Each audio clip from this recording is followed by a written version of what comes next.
الحمد لله حمدا يوافي نعمه ويكافئ مزيدا حمدا كثيرا طيبا مباركا فيه ملء السماوات وملء الأرض وملء ما بينهما وملء ما شاء من شيء بعد.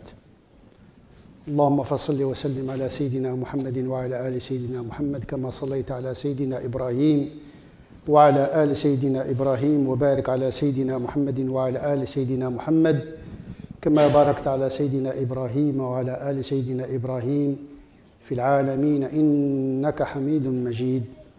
أما بعد أوصيكم ونفسي بتقوى الله عز وجل دائما وأبدا، حيث قال سبحانه في محكم التنزيل بعد أعوذ بالله السميع العليم من الشيطان الرجيم: يا أيها الذين آمنوا اتقوا الله حق تقاته ولا تموتن إلا وأنتم مسلمون. Allah subhanahu wa ta'ala dit dans son livre révélé: ثم أوحينا إليك أن اتبع ملة إبراهيم. Cet impératif est destiné au prophète sallallahu alayhi wa sallam, qui stipule l'obligation, la recommandation, le conseil de suivre la voie d'Abraham. Le premier à le suivre, c'est Mohammed sallallahu alayhi wa sallam, qui est notre exemple. Millata abikum Ibrahim. Par la suite, cet impératif est destiné à toute la communauté musulmane qui appartient à la communauté de Ibrahim alayhi salam, lequel Ibrahim est le prophète de toutes les religions révélées. Toutes les religions se revendiquent d'Abraham. Toutes les religions aiment cette figure biblique et coranique essentielle.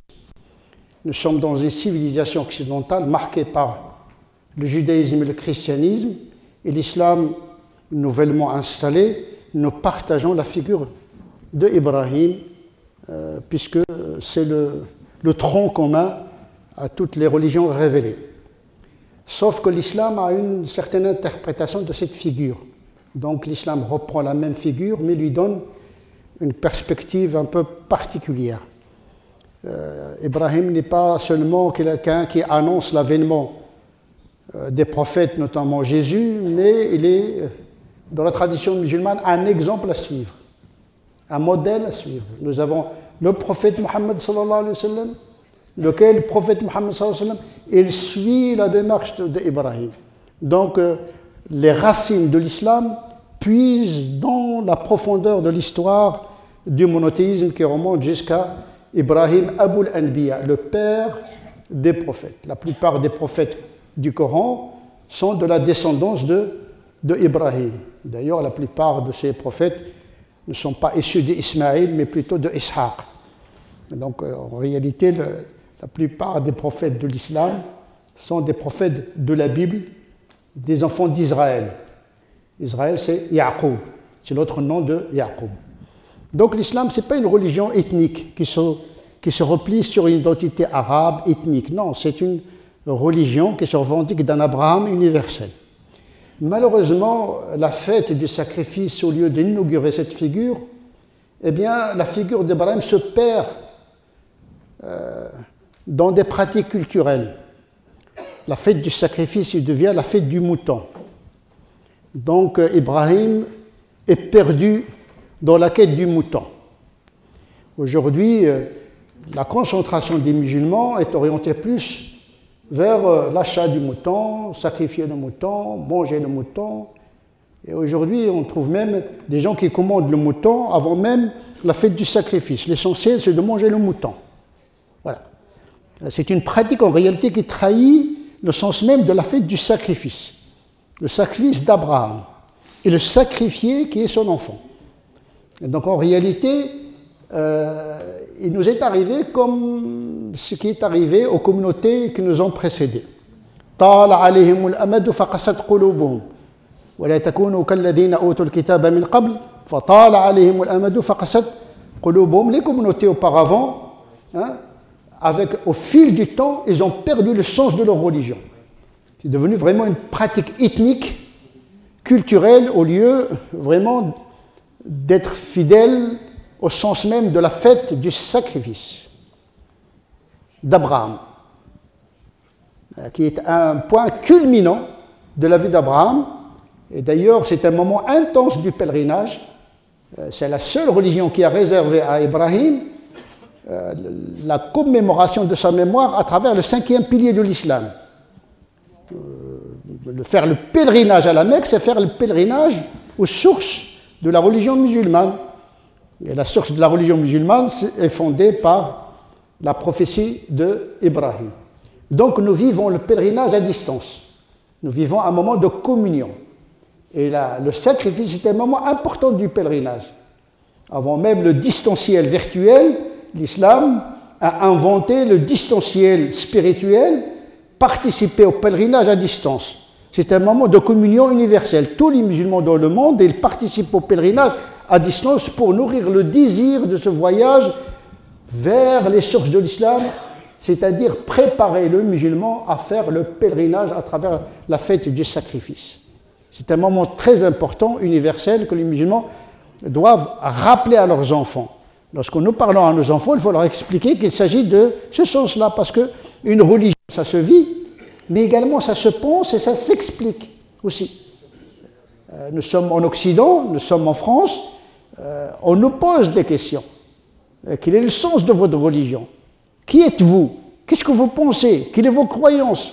Il ne suffit pas d'être musulman pour expliquer l'islam. Il faut l'expliquer. Et parmi les explications de la fête du sacrifice, c'est la remontée aux sources de la révélation commune, au judaïsme, au christianisme, qui sont aux sources justement de la fondation de la civilisation occidentale. Et donc effectivement, la fête du sacrifice, ce n'est pas courir derrière le mouton. D'ailleurs, le sacrifice du mouton n'est pas une obligation, c'est une option. Abu Bakr, Omar, beaucoup de compagnons n'ont pas sacrifié parce que ce n'est pas une obligation. Par contre, assister au serment, c'est une sunna mu'akkada très recommandée parce que c'est un moment de communion autour d'un sens, c'est-à-dire la religion d'Ibrahim, huwa sammakumul muslimin, c'est lui qui nous a intitulé les soumis, parce que c'est lui le soumis par excellence à la volonté de Dieu, mais une soumission conditionnée. Ibrahim était un prophète qui se posait des questions. Inna Ibrahima la awwahun halim, c'est quelqu'un qui se repent, mais qui est magnanime en même temps et qui est savant. Et le propre de la science, c'est se poser des questions. C'est très important. La foi suppose le doute qui pose des questions pour comprendre. Le prophète a dit, nous sommes les plus à même à douter qu'Abraham, parce qu'il a posé la question à Dieu, montre-moi comment tu ressuscites les morts. Il veut comprendre, c'est normal. On ne peut pas être musulman sans savoir pourquoi on est musulman. Donc lorsque nos enfants nous posent des questions, il faut être armé aujourd'hui par le savoir. Ce sont deux qualités qui ont été transmises aux enfants d'Abraham. Donc on lui a annoncé l'avènement, la naissance d'un enfant très savant. C'est pas alim, c'est alim. C'est ratul mubalagha. Il est très savant. Peu importe cet enfant, Ishaq ou Ismaïl, le Coran n'évoque pas l'enfant du sacrifice, l'enfant dont il est question, parce que la nufarriqu bayna ahadin min rusuli. Ismaïl et Ishaq, pour nous, ce sont des prophètes de Dieu. Il n'y a pas de racisme là-dedans. On ne va pas fonder notre religion sur nous et eux. Non, tous les prophètes nous appartiennent d'une certaine manière. Il y a même des savants qui pensent que l'enfant qui allait être sacrifié est Ishaq. C'est l'avis de Omar ibn Khattab, de Abi Talib, de beaucoup de savants qui considèrent que l'enfant dont il s'agit dans le sacrifice n'était pas Ismaïl, mais Ishaq. Mais peu importe, le Coran n'a pas mentionné ni l'un ni l'autre. L'essentiel, c'est la leçon que nous devons tirer de cette épreuve du sacrifice. Mais un sacrifice qui était un lieu d'interrogation, parce que Ibrahim, qui cherchait, parce que le propre du savoir, c'est de se poser des questions. Inni ara fil manami anni adbahuk. Je vois dans le rêve que j'étais en train de t'immoler. Que penses-tu, mon fils? Il n'est pas passé à l'acte directement. Il a marqué un moment d'hésitation et de réflexion. Je veux savoir de quoi il s'agit. Est-ce que c'est un rêve qui vient de moi? Est-ce que c'est un rêve qui vient de Dieu? Est-ce que je dois te sacrifier? Que dois-je comprendre? Qu'en penses-tu, moi? Donc il consulte son fils. savant aussi, puisque Dieu l'a qualifié alim. Donc c'est un enfant mais qui a du savoir, donc il le consulte. Fais ce qu'on te demande de faire. Il n'a pas dit fais ce que Dieu te dit de faire, parce que le rêve, il n'y a pas Dieu qui lui dit d'immoler, mais il voit seulement qu'il était en train d'immoler. Parce qu'il a marqué lui aussi un moment d'hésitation. Le propre du savant, c'est toujours se poser des questions. Il est très dangereux le musulman qui ne se pose pas de questions. Il fonce tête baissée. Non, à un moment donné, avant de prier, il faut savoir pourquoi on prie, le jeûne, pourquoi on jeûne, la fête du sacrifice, pourquoi on fait le sacrifice. Il faut expliquer les choses. La connaissance, connaître sa religion, connaître le monde, connaître le savoir, c'est ça l'ilm. Al-hilm wal-ilm. فَبَشَّرُوهُ بِغُلَامٍ حَلِيمٍ. Cet enfant, il est à la fois magnanim, lahu akhlaq, il a une moralité, mais en même temps, il a un savoir. Nos enfants doivent être élevés dans une moralité, une rectitude, une mansuétude, une magnanimité, mais également, ils doivent être élevés dans le bain du savoir. L'ilm, c'est ça la force tranquille, la force intellectuelle, la force spirituelle, la force morale. Nous devons transmettre à nos enfants al-hilm wal-ilm. C'est ça l'investissement. C'est bien de les nourrir, hein, mais il faut investir dans les études, il faut investir. Nos enfants, c'est notre patrimoine. Ibrahim, il a laissé derrière lui une postérité. Il faut laisser derrière soi une postérité, des enfants d'une bonne moralité et d'un bon savoir. Il n'y a pas de place pour les barbares et les brutes, il n'y a pas de place pour les ignorants, tout simplement. Et donc notre religion, qui s'inspire de cette tradition abrahamique, qui transmet à la génération la morale, la rigueur, la force du pardon, parce que la magnanimité, ce n'est pas une faiblesse, ce n'est pas une docilité faiblarde, mais une docilité avec force. Al-afu 'inda al-maqdira, être capable de pardonner quand on a le pouvoir. C'est ça la force. Al-afu 'inda al-maqdira, la force du caractère, mais également la force du pardon, c'est-à-dire la justice et la charité. Mais également le savoir, l'ilm. L'ilm. Allahu alim. Donc il faut puiser de ce savoir divin, d'abord dans le Coran. Dans le Coran, il ne suffit pas de le réciter pour le comprendre.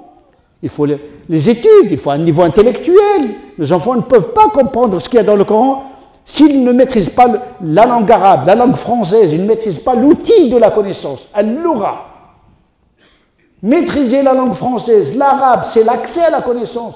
C'est pourquoi le primaire, à la fin du primaire, l'enfant doit savoir écrire, lire et compter. Parce qu'il ne peut pas avancer s'il ne sait pas lire, s'il ne sait pas compter. Ben, la religion, c'est la même chose, parce que le mécanisme du savoir, c'est toujours le même. La fête du sacrifice, ce n'est pas la fête du mouton. Khallou alaykoum le mouton. Nsaou le mouton. N'oubliez pas Dieu et Abraham dans cette fête, parce que c'est de cela dont il s'agit. Aïcha radiallahu anha, il disait, je préfère donner de l'argent que de sacrifier une bête. Tu passes tout le temps à courir derrière le kibsh. Au lieu de rester avec tes enfants, de te promener avec tes enfants, de passer à un moment agréable. Je ne dis pas qu'il ne faut pas sacrifier, mais il ne faut pas croire que le sacrifice, c'est l'alpha et l'oméga de la fête du sacrifice. Bilal, il prend un coq, il le sacrifie, il dit voilà, haya udhiyato Bilal.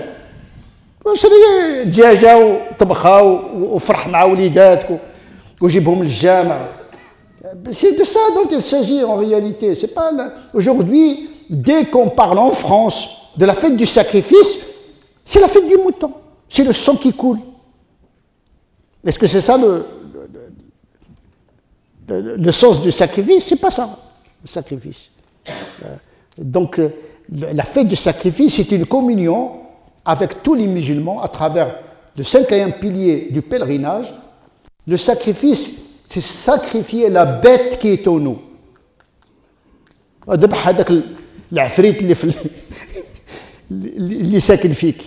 sacrifice, c'est d'abord le sacrifice de soi. C'est trop facile de sacrifier un mouton. Mais d'égorger le démon qui nous habite, c'est très difficile. La bête qui nous habite, c'est tout ça. Ibrahim, il a fait ça. En vérité, il n'a pas. C'est ça le sacrifice. C'est pas. La yanal Allah luhumuha wa la dima'uha wa lakin yanaluhu at-taqwa minkum. Le Coran, il précise que c'est pas l'acte du sacrifice en tant que tel qui importe Dieu, ni le sang ni la chair de la bête, mais la taqwa, c'est-à-dire la rectitude et la droiture intérieure. Taqwa haouna, comme a dit le prophète sallallahu alayhi wa sallam, c'est quelque chose qui habite le cœur, la sérénité et la rectitude.